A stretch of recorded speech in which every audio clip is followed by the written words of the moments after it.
Ako si First Lieutenant Samuel Ucias, Samuel T. Ucias. Ako yung batalyon na SIM officer dito sa 35th Infantry Mangmandag Battalion. And bagong lang din ako, bagong install ako, bagong assign na ako as S7. I am the former company commander ng Alpha Company dito sa 35th Infantry Mangmandag Battalion. So, pwede mo ikwento yung mga experience mo sa Alpha Company Commander? So with that, nag-start ako, yung military career ko, nag-start during my assignment in 2004 dun sa Hulo. So sa Sulu, in the province of Sulu.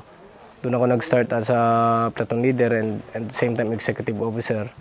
And then, during my times, nung panahon namin noon, limited yung mga officers na na-assign sa amin sa 35th. Particularly, nung na-assign pa kami dun sa Sulu. Like, I was then the second platoon leader and XO/second platoon leader, and my company commander was the CO/first platoon leader. So every time we go out on combat operations, kasama kami ng aking company commander na nagkakantak ng operation.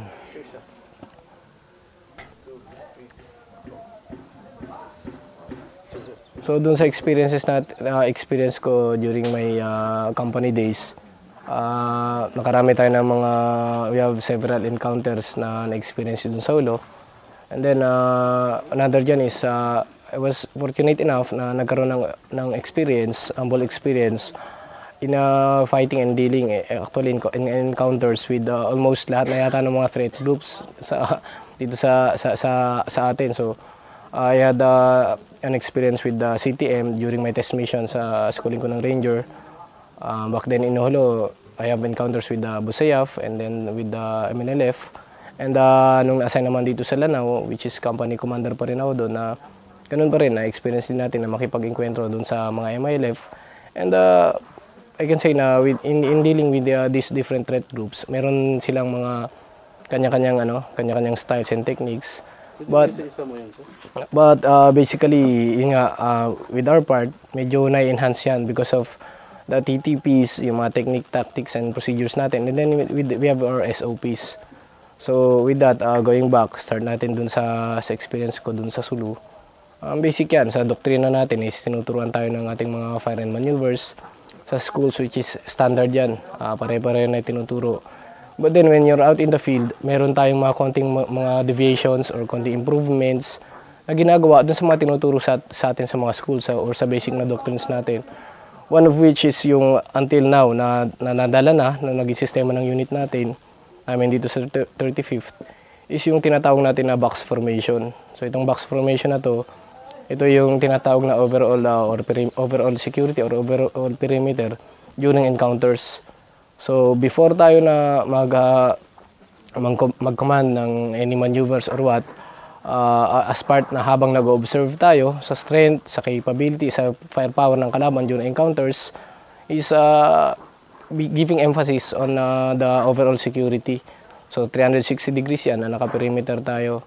So itong technique na to is dinala namin hanggang dito. So it started during the battalion commander days of our then battalion commander na si Lieutenant Colonel Alan Arojado, hanggang sa sumunod sa kanya si Lieutenant Colonel Pablo M. Lorenzo. Then, ganun pa rin yung ginawa natin nung time ni Lieutenant Colonel Jose C. Faustino Jr. At until ngayon na sa ating present na battalion commander na si Lieutenant Colonel Sagat M. Bungulan, patuloy pa rin na ginagawa ng unit namin itong mga SOPs na to. So, ito yung susi sa pagkakapanalo namin dun sa mga different engagement, different encounters. We have our techniques, tactics and procedures, and our SOPs na ginawa sa unit level, na ito yung nagiging biblia namin. Ito yung nagiging source, ito yung nagiging key to survival namin. So we have several encounters na major, minor encounters. But the result is medyo naging positive, plus andyan pa rin yung nasasamahan natin ng konting dasal coming from sa taas. But basically on our own, para ma-survive itong mga laban na ito is yun nga, yung pag-formulate, yung pagkaka-formulate ng mga TTPs or SOPs na ginagamit namin during encounters. So for one is like, for example, during yung pagkakaiba ng mga various threat groups is like with Abu Sayyaf, and then with Abu Sayyaf yan, medyo minimal yung group niyan sa strength, but then they are full equipped. So lahat ng klase ng armas is meron sila, to include yung mga M203s. So there was one time na mas marami pa yata yung mga M203s nila kaysa sa tropa. So yun yung reckoning, yun yung nung time ko sa ulo, nalalaman ko kung anong grupo yung nakakalaban ko. So another naman yan with the MNLF, pag MNLF yung na-encounter natin o nakakalaban natin, is their use of yung 81 mortar. So yung mga MNLF dun sa area nun sa Sulu, they have their 81 mortars. But not that much pagdating sa mga M203s na kagaya nung sa Abu Sayyaf. So basically, yan naman yung mga threats dun sa ulo na yung the ESG and other mga foreign terrorist groups, other HVTs, and then the MNLF. And then going back naman dito sa Lanao, I can say na iba pa rin yung technique or estilo ng pakikipaglaban ng mga MILF dito sa Lanao, particularly yung grupo ni Bravo.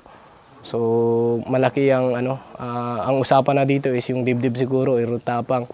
Yung kalaban dito sa Lanao, although hindi ko ina-underestimate, kaya nga we're still sticking or hindi namin pa rin kinakalimutan yung mga TTPs namin, mga procedures namin kung paano kayo may paggera, which is naging tradisyon na ng unit namin. Although ganun nga sila hindi sila ganun katagal na mag-sustain, na yung sinasabi nila na kampo na for decades ay hindi napasok, which is nakuha namin for very minimal. Although they attempted na magkaroon ng mga major na resistance, but then we are fortunate enough na nakuha pa rin itong mga camps na to. Hanggang tuloy-tuloy na napaalis sila dito sa mga traditional areas nila, to include yung sa Papiles. And then with the CTM naman, during my test mission dun sa Ulo, so basically it is very much different from the SPSGs kasi nga they don't have that much ammunition. And another dyan is yung labanan na rin siguro ng didib na hindi sila masyadong tumagal. So konting doon, you just observe, you just outmaneuver them, and definitely aalis sila. But with the case sa SPSGs, particularly sa Abu Sayyaf and MNLF, very effective, and I would like to share yung ating box formation na tinatawag. So I hope na ma-inject or may bigyan ng emphasis to na hindi lang regarding sa fire and maneuver ang ating concentration during pagtuturo, lalong-lalo na sa mga bagong officers and sa mga CS natin. We adapt yung tinatawag natin na box formation, which is yun nga na prior to movement and yung mga former na mga encounters and activities, we conducted briefings and debriefings. We have critics and everything. So with all those, hanggang sa na-improve, hanggang dumating dun sa mga next na activities.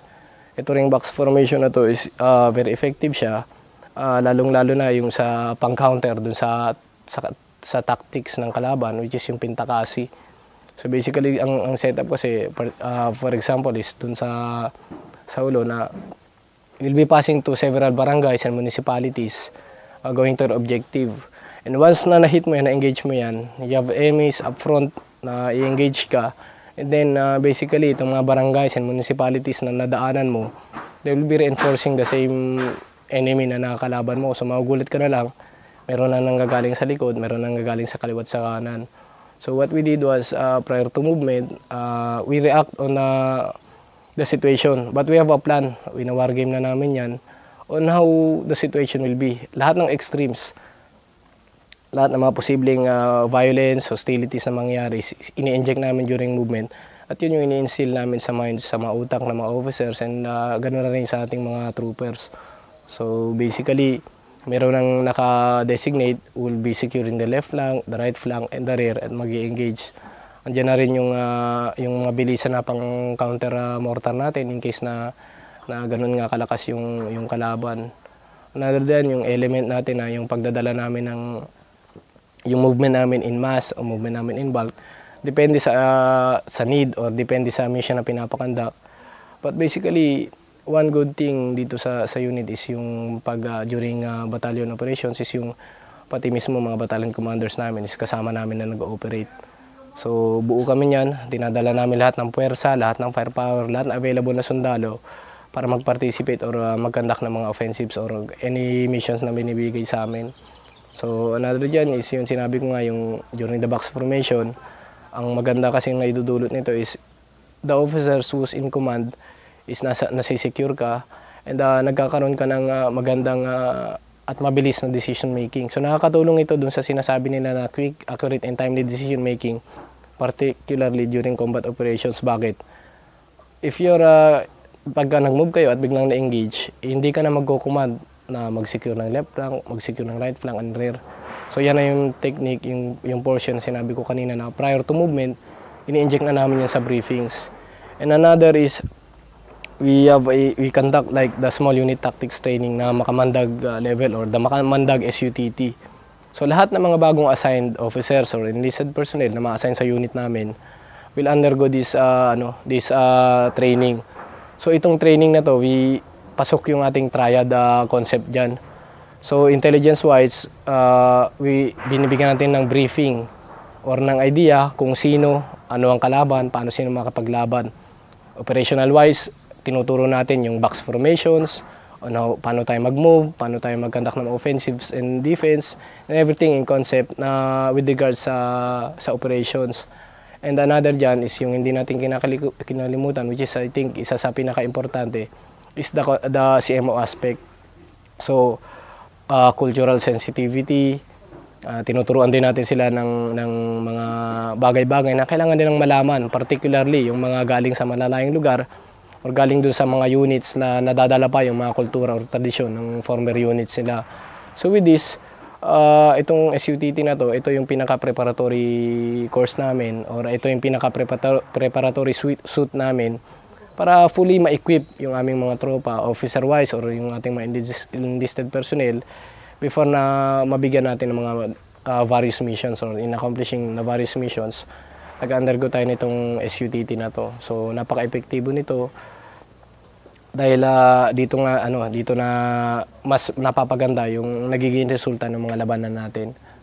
Sir, wala ka bang maiset na isang example yung sabi yung box operation, sir? Isang encounter sir na successful kayo, sir?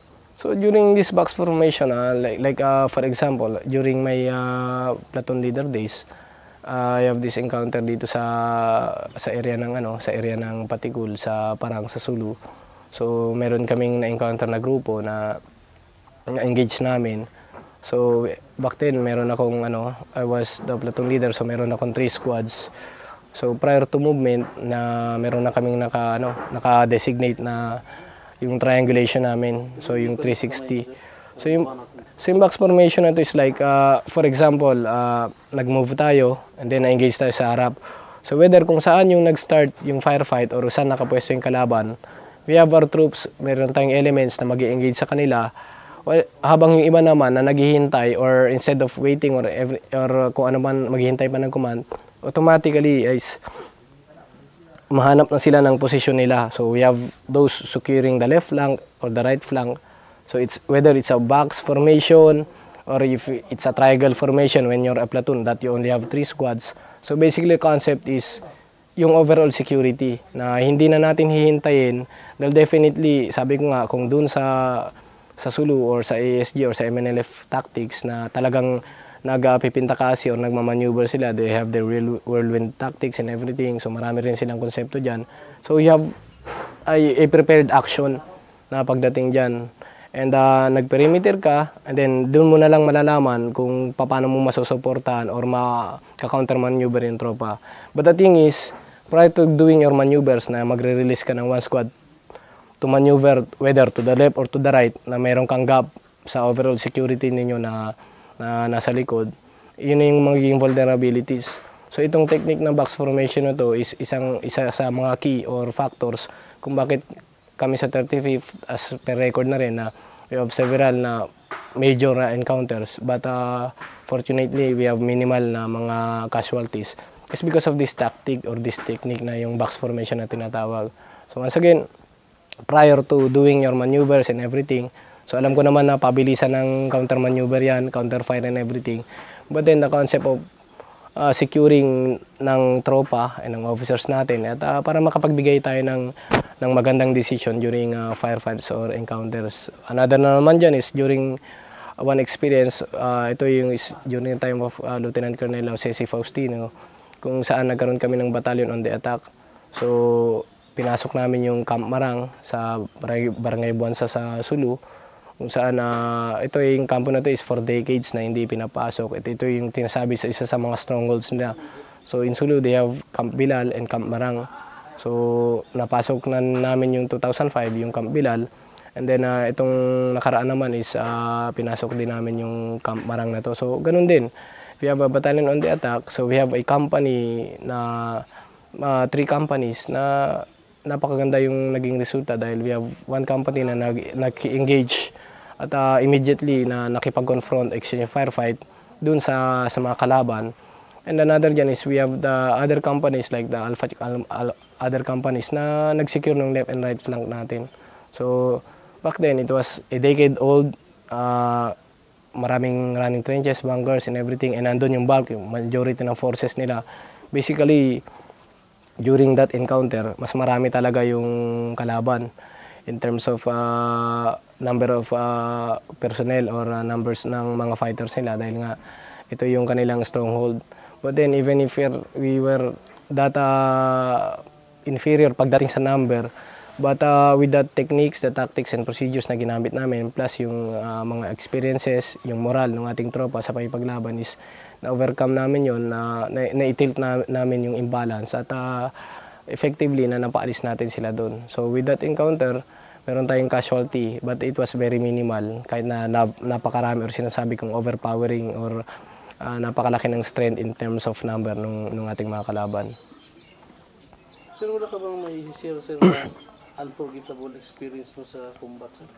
So I have unforgettable experience sa combat. So basically dalawa yan during my test mission dun sa boundary ng Nueva Ecija and Vizcaya sa Pantabangan sa may barangay Dupax kung saan naka-encounter ako. So during my test mission napasok namin yung magiging plenum site nila and nagkaroon din ako ng fortunate experience na magkaroon ng encounter with the CTM or the NPA doon.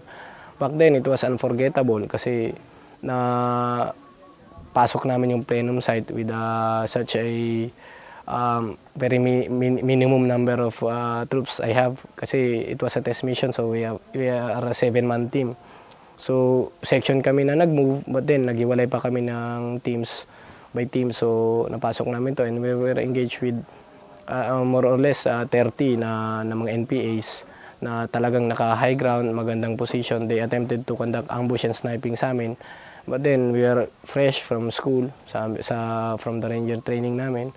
So fortunately maganda rin yung experience and nagamit namin yung mga itinuro, mga pinaghirapan namin ng rails and everything. So the outcome of the result or the result of the encounter was very positive. So nakuha namin, we have several recovers, mga bomba nila, mga gamit nila for plenum site, and then we have even recovered a vehicle na ginagamit na during, I don't know kung several other purposes ng vehicle na yon. Plus naitaboy namin and nagkaroon din kami ng mga body counts dun sa CTM. Ito is isang unforgettable experience dahil ang commander is babae.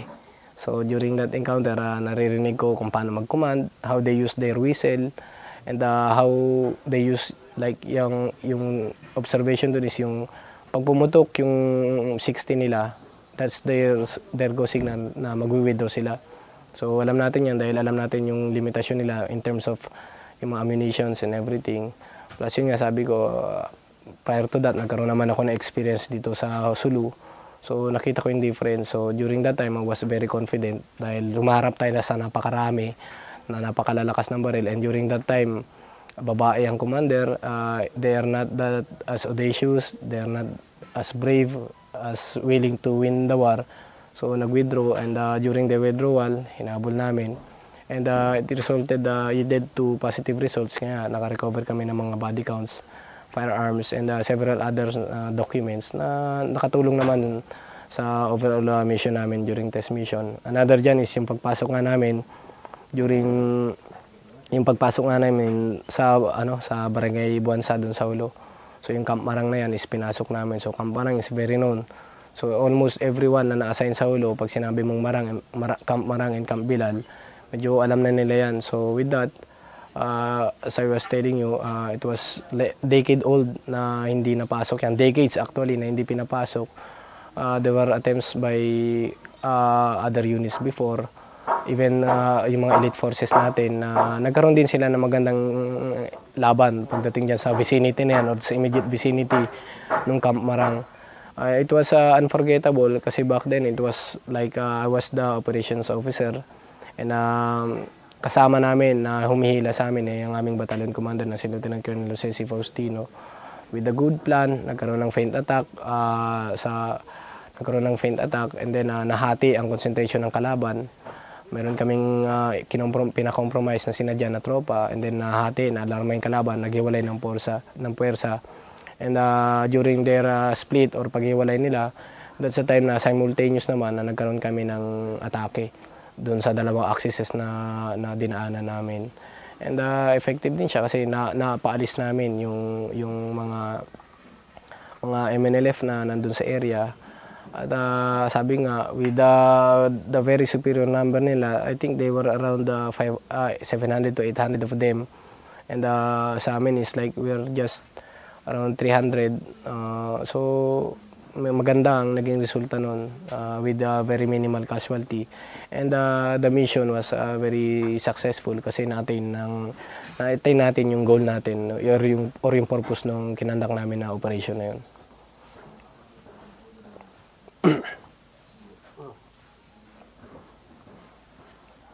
Okay na?